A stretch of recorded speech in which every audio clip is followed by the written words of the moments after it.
Hi, மாமா ஆட்டுத்தலை வாங்கிட்டு வந்தாங்க.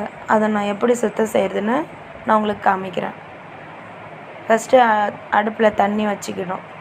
அந்த தண்ணி நல்லா கொதித்த பிறகு ஆட்டுத்தலை எடுத்து கொஞ்சம் கொஞ்சமாக நனைச்சி இந்த மாதிரி ஒரு நைஃப் வச்சு அதை க்ளீன் பண்ணணும். கொஞ்சம் க்ளீன் பண்ணும்போது அந்த முடியெலாம் அழகாக வந்துடும். திரும்ப மறுபடியும் நனைக்கணும்.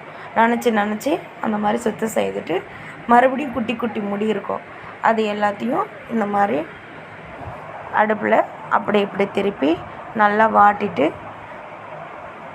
திரும்ப நல்லா மஞ்சத்தூள் போட்டு நல்லா தேய்ச்சி கழுவிட்டு சமைக்க வேண்டியதுதான். இந்த மாதிரி கடைகளில் ரெடிமேடாக வச்சுருப்பாங்க. நம்ம அதை வாங்கி செய்யக்கூடாது. நம்மளே வீட்டில் வாங்கிட்டு இந்த மாதிரி சுத்தம் செய்து சமைச்சி சாப்பிட்லாம்.